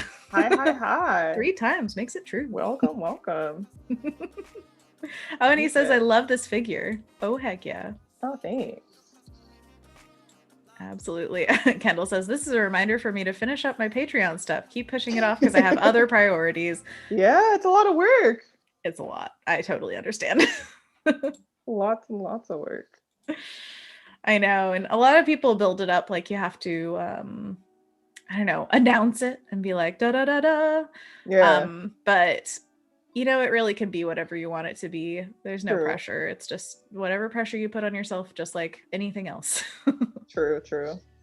Oh, and we're starting the block lettering. By the way, you fit this Yeah, so well. Great job. It's always a challenge to do thanks. that. So It is. It really is. I mean, once we keep going, we'll see how well it goes. But yeah, hopefully it works out. I we'll had to see. stretch it out a bit, so we'll see. But this is the fun part now, actually filling in the letters. And Mm-hmm. times I just like make shapes, like I just made a rectangle and then I just filled it in, and now we have an E. We got an E, people. We have an E. Halfway there. By the way, we are at around 10:55, so we've got like a half hour left. Perfect. And thank you all for joining us today. It's been just a Yeah, thanks ball. for coming. Thank you, Danielle, for being here as well. Thank you. Thanks for having me. Again, full circle moment from learning and being trained on Adobe programs, Illustrator, InDesign, Photoshop, After Effects, to now being on Adobe Live with you. So like, I'm super excited and super happy about this. It all comes together. It does. I know. I feel the same way. It definitely it's such a huge brand, Adobe. It's a big thing. Yeah. And so it feels really nice when like I don't know how the process worked for you or whatever, but like hopefully, it felt like being invited, like, hey, It come here, did. we want Yeah. you. Yeah. I was like, wait, you know I exist? What? Where'd this You come know from? who I am? This girl from Montreal? Like, what? Yes. Wait, Like, and you said you lived in Montreal all your life? Was that yeah, true? born and raised in Montreal. Amazing. I love Yeah. it. So, like not only just being recognized but from Adobe, but like I'm from a whole other country. So like Absolutely. We love super to see crazy. it. Yeah, I love this. Honestly, I hope there's just more close relations between US and Canada as time goes on, Yeah, and love I seeing hope so artists too. coming from there. So yay. I hope so too. I agree. And from Montreal, do you have any recommendations if anybody's visiting or anything like that? Because I want to come Well, over. definitely come after the pandemic. Of course. It's That would always be a my given, first just like not now. recommendation. Yeah. Um, definitely have a poutine. So I don't know if you guys know Ooh. what poutine is. Some people pronounce it poutine, but it's Mhm. Poutine. But my Quebecois way, I say poutine. And so it's essentially, correctly. yeah, it's essentially fries, any type of fries. Even sometimes people do like tater tots or hash browns. Fries, curd cheese, and sauce. Now, of course, there's so many different variations of it. You can have string cheese or mozzarella, any type of cheese you want, but the more traditional sense of it is fries, sauce, and cheese, and the cheese is curd cheese, and it's one of the best things ever created on the history of the planet. I love poutine so much, but there's different kinds. You can have like a smoked meat poutine, which is very Montreal. Smoked meat is really, really big here. People put hot dogs in them, people put chicken in them. So many different types of ways to do that. But if you're coming to Montreal, definitely make sure you try poutine. Excellent. Make sure you visit Mount Royal.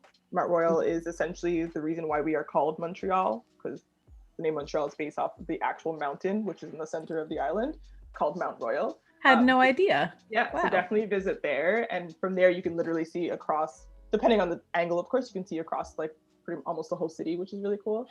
That's awesome.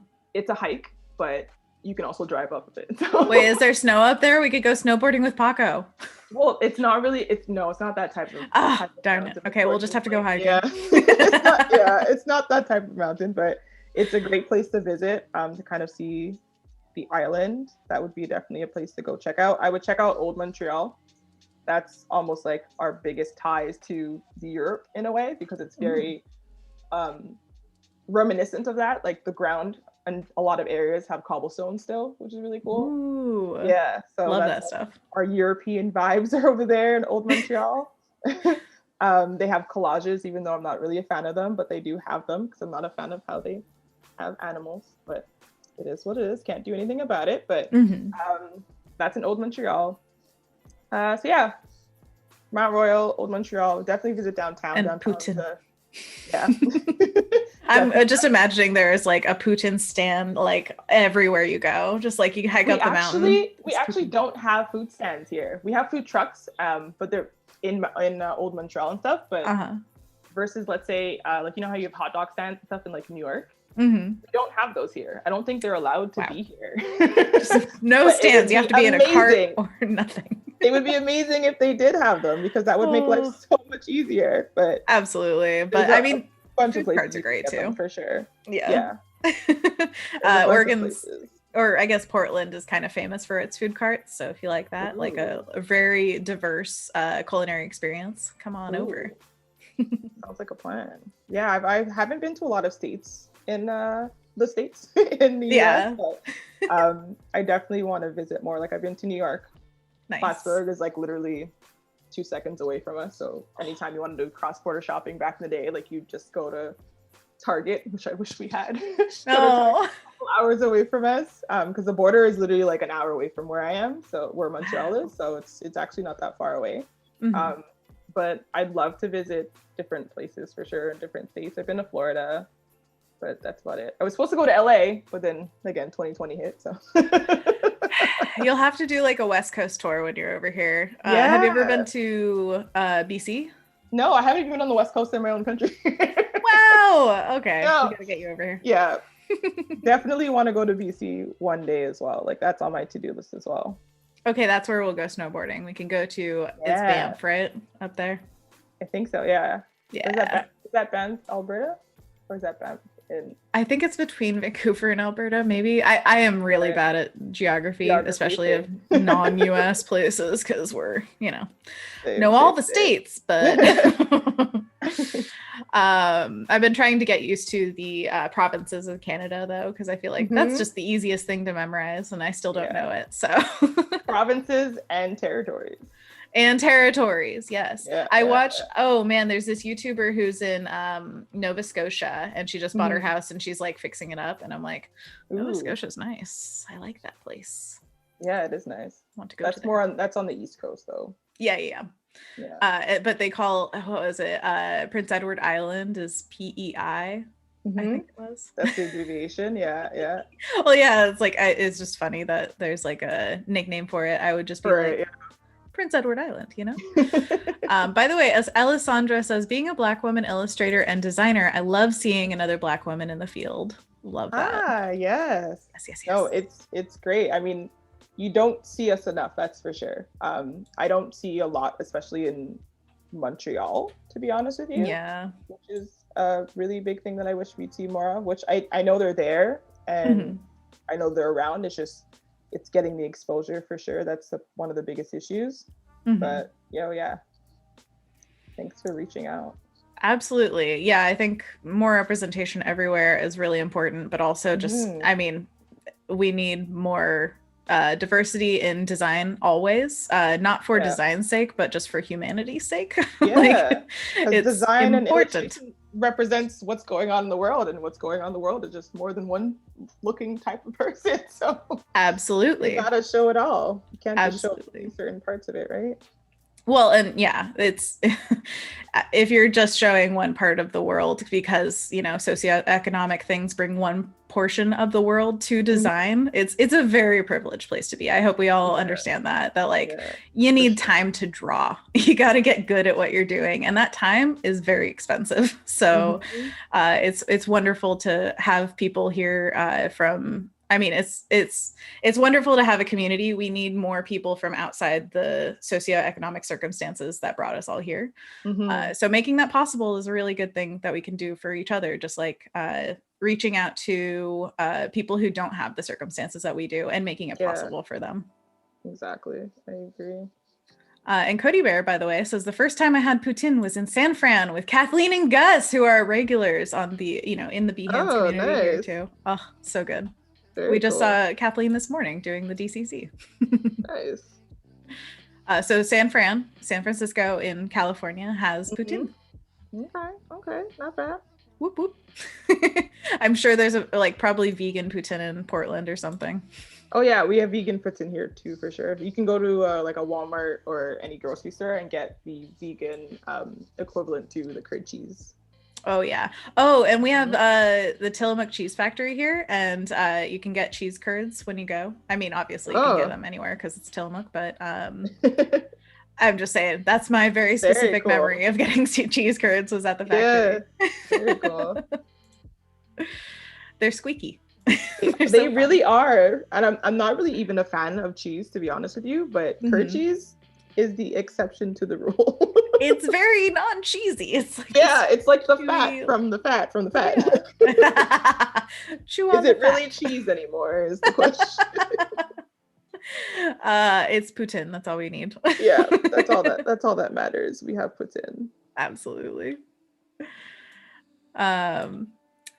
Kendall, sorry, I'm reading a bunch of chat. We have so many Canada things going on, which is wonderful. Megan says we have mountains in Alberta too. I'm sure they're snowy in Alberta, right?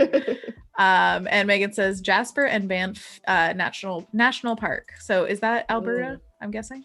Yeah, maybe. I think it's Alberta. Mm-hmm.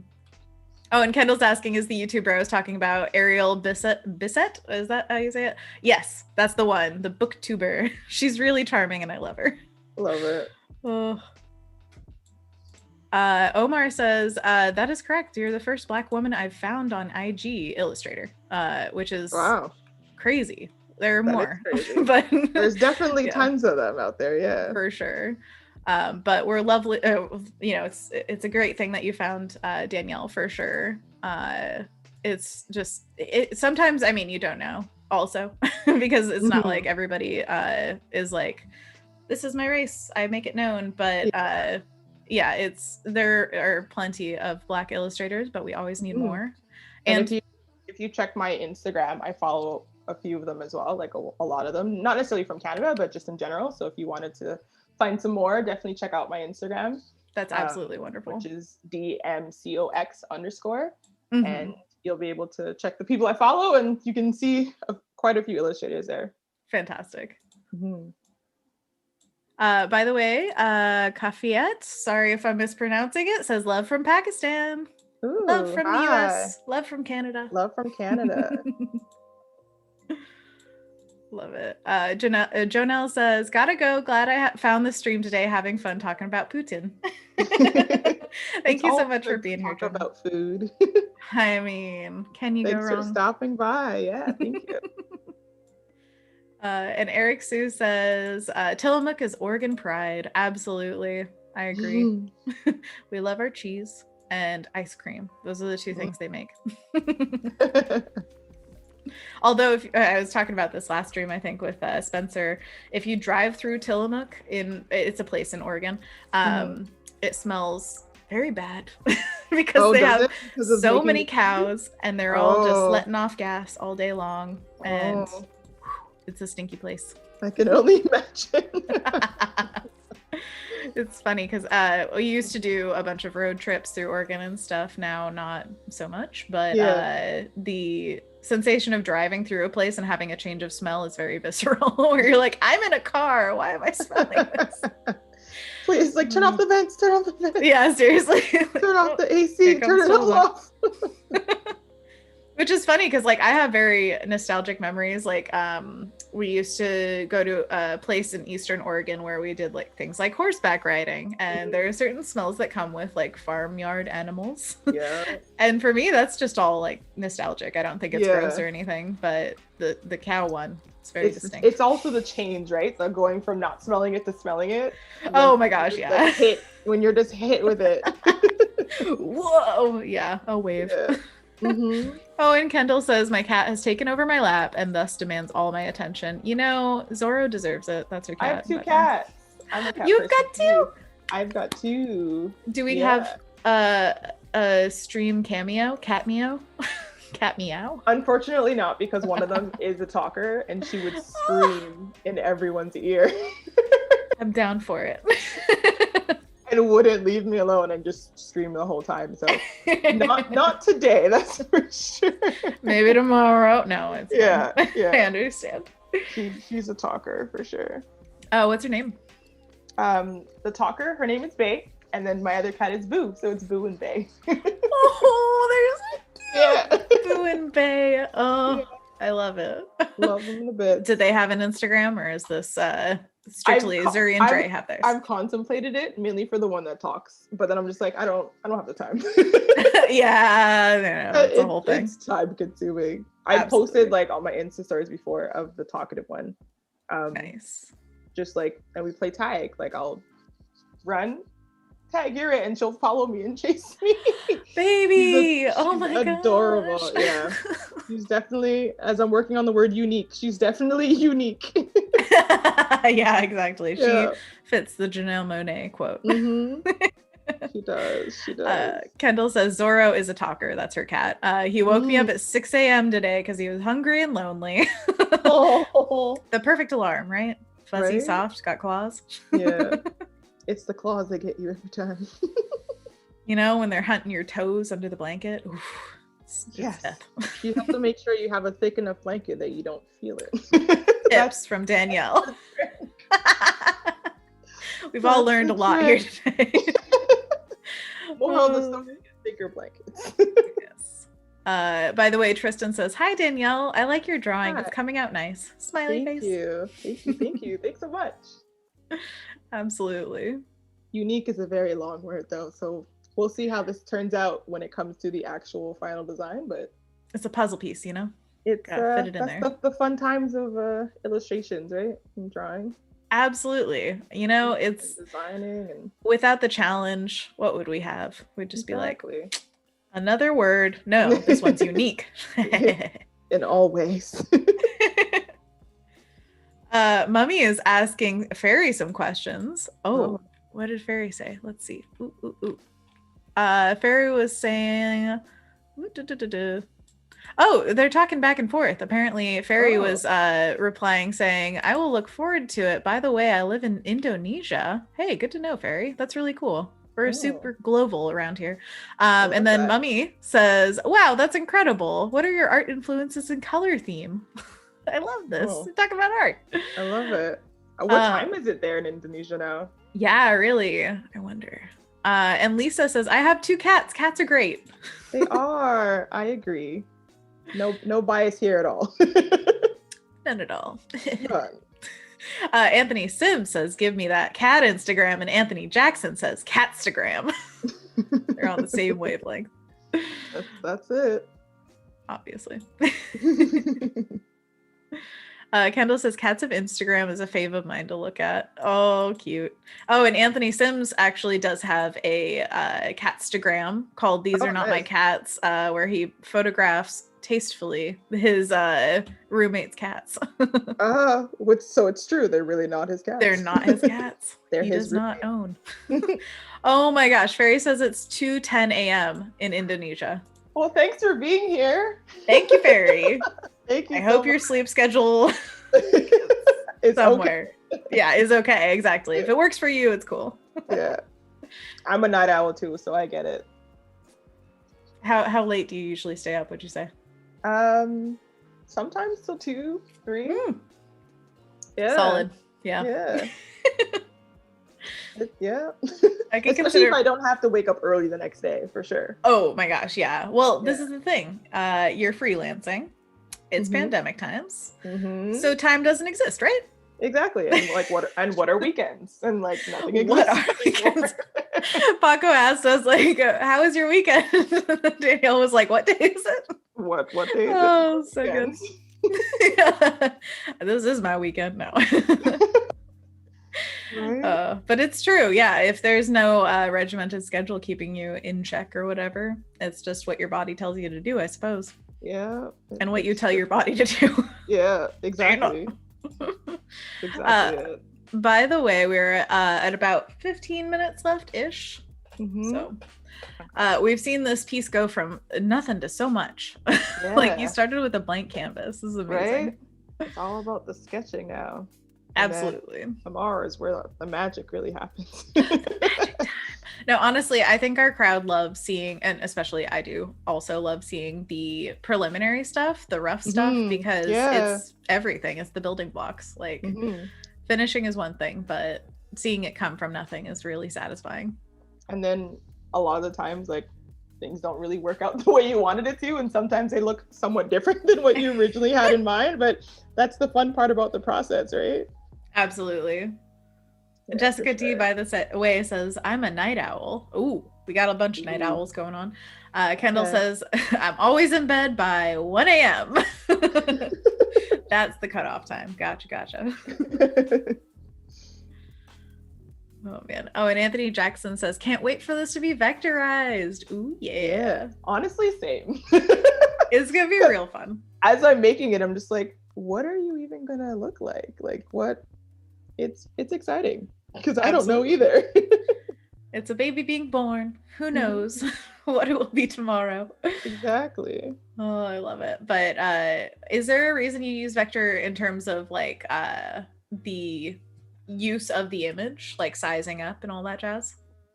In regards to in Illustrator, when I'm done Yeah, with. like I know a lot, like most of the people that use Illustrator regularly, they're planning for something like, oh, this could go on a t-shirt, and when it's vectorized, it's a lot cleaner usually. Like the Mm, lines are just like, yeah, I mean, for me, it's more of just like the style and the aesthetic that I tend to strive towards is more like clean lines and flat. I mhm, do a lot of flat illustration, so for me, it's that aspect. And then I also like the fact that I can size it up, size it down any way I want after the fact as well. for So it's sure. the flexibility that comes with it. But a lot of it has to just do with my art style, and then the bonus is the flexibility with it as well. Nice. Mhm. Absolutely. And, we're going to be seeing this on a billboard someday. So you got to make it Yeah, ready for it. yeah. Maybe Janelle Monáe might see it one day. Yes. Janelle in the Imagine. chat says, hey, I love it. Didn't I say that one time? Why you did. Thank you for tuning in. Jessica T has a question. Yes. How does Danielle come up with all of these great sayings? So how'd you find the Janelle one, and in It's general, how do you definitely, look for them? yeah, in general, like the saying on the wall, for instance, that's from something that I watched. I think it was a TED Talk, if I'm not mistaken. So that was TED Talk. A lot of the things come from me as well. Like the quote that I have, if it doesn't align, I'm gonna have to decline. It was just based off of me and just realizing, hey, like my values are changing, and if things are not aligning, I'm gonna have to decline it because it's just not really part of my values anymore. Love Or it. song lyrics are a huge one. I have a lot of pieces that I've created based off of song lyrics. And then others would be just sometimes Pinterest, to be quite honest with you. Pinterest is a really good place as well. Or just being around virtually around people that I enjoy seeing or are entertaining to me, or I love their art or their music. So like Janelle Monáe, I love her music. So just being around, again, virtually, being Mm-hmm. around people and just like reading their articles, reading their posts, as well as just interviews and stuff like that that you see online. Love it. So keeping an eye out in many different ways. It Yeah, seems to exactly. be. All the things. But Just a be big thing open. would definitely be music. Yeah. Lyrics are a huge one for me. Oh, I want to do more lyric stuff. It's so, music just has so much power. It's insane. It does. It really does. It really, really does. Mm-hmm. And let's see. Oh, Mummy Cox back in the chat saying, again, Anna, thank you so much for this opportunity for Danielle, the artist here, along with those watching. Hey, I mean, Behance is doing the finding of artists, and thank you so much for finding Danielle, because we've had so much fun and we love seeing your work. Yes. I'm so excited to be back tomorrow. Yes. But Mummy Cox, also thank you so much, not only for supporting Danielle in all of her creative endeavors, but also just being here. Like, it's so fun to have a parent in the chat. That's such a Yeah. lovely thing. Gonna have to tell my mom, like, hey, there are So, expectations now. yeah, things have changed, and now you have to come and join my lives. Danielle's mom was in the chat. I'm like, where were you? No, honestly, Oh, when I first started hosting, actually, I think I was guesting at first on Adobe Live, and I sent it to mm-hmm. my mom, and she sent it to her sister saying, look I at love Anna. it. It's like you could have a little piece of her with you at any time. And I'm like, Oh, that's so sweet. Cries and grateful. Like, yeah. It's so good. But yeah, good. it's also if you know you're an artist who doesn't have all that support, supportive of parents or like a support system in general, let us be that for you. Sure, definitely.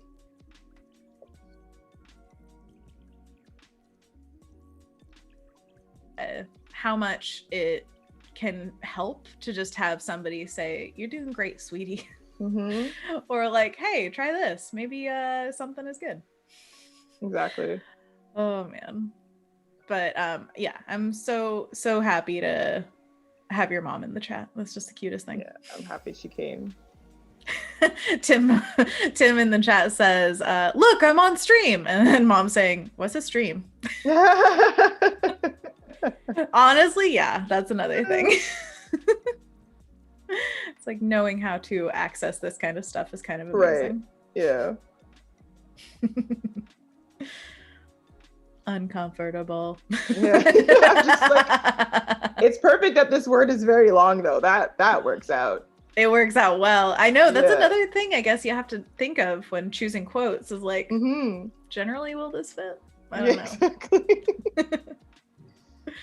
But I guess as the artist, you have full control over like making words fit, big, small, in between, upside down. Yeah, and then you get creative too with like kind of like how I did the U here and how it kind of goes over the O, which I'm going to try to introduce more with other letters. I just wanted to kind of get at least an idea on how it would fit once they're more block letters.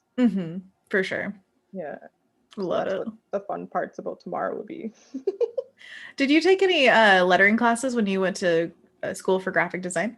I didn't actually. It was more of just doodling and drawing. Just figuring it out. Back again, yeah. And I don't have the best techniques. I don't do it in the most professional ways probably, but it's just a matter of just doing it and trying it out and sometimes making mistakes and sometimes things don't look as pretty as you'd like it to be, but you getting that practice is what really helps the most. Absolutely. That is somebody was asking me on stream the other day, like, how do I get into digital art? And honestly, like from a starting perspective, like doing it. Practice as much as possible. Honestly, yeah. Which I mean, it feels like a cop out, but it's like it's the tried and true, never gonna fail kind of advice. That's just what it comes down to. Yeah, it really is, and especially with digital stuff, because getting comfortable with everything is like half the battle sometimes. Just exactly making your hand do what you want it to. Exactly. I agree. Oh, Fairy says, I can't stream on Behance because my internet is horrible. Oh, so sorry, Fairy. But maybe in the future you'll move somewhere where the internet is better, maybe just down the block. I know that makes a difference here. So it just depends. But we would love to see you stream here. That would be super fun. Oh, yeah, we got most of the text. Well, the text is all there, technically. Technically it's there. But now it's just a matter of tomorrow just like kind of fitting things in a little bit better and stretching things out so we have less leading between each row of text. Right. And basically, as I like to say, zhuzhing. Zhuzhing up a little bit. The spot. Exactly. And then these aspects that we kind of introduced at the beginning will be introduced a little bit more later on, but for sure. This is perfect because we have about 4 minutes left, so we're hitting the end here, and we're going to be back tomorrow, you guys. So there will be more to see on this piece. We're going to go into Illustrator, right? Is this desktop Illustrator? Desktop Illustrator, yes. Okay, excellent. Because there's desktop as well as iPad for Illustrator, right? And then Photoshop. And then Fresco. So there's a lot of options. Exactly. Yeah. There's even Lightroom too for iPad as well. And Capture and there's so many. Rush, is that just for phones? I can't remember. But man, I think I saw that as well. Yeah. I don't know. I got excited when they got their mobile apps because I was like, yes, not just my laptop, more finally like with my hands. Absolutely. No, I totally feel you. It's so funny because I was talking with James about whether we should get an iPad and like really debating it for a while and being like, I need it. I just need it for like work. It's very important to show like I was working with Adobe a lot. How am I not going to use Fresco? Come on. And once we got it, like honestly, he's used it 90% of the time. So I'm like, good It was investment. beneficial. It worked out. Yes, I love it because we're both artists, so twice the amount of use. That's the best part. Exactly. That's good. Absolutely. Oh, Ferry says, imagine 10 megabytes per second Wi-Fi used by 4 people. Crying emoji. Ouch. Oh, I'm so sorry. I know, the internet's so important. Ugh, It I'm is. so sorry. There's so many things connected to the internet these days. It's crazy. Like my printer's on the internet. I know. Everything's wireless, right? Yeah. Cody Bear says Rush is on iPad. So even that, Okay, man, there's so many things. So many things. It's so good. Definitely.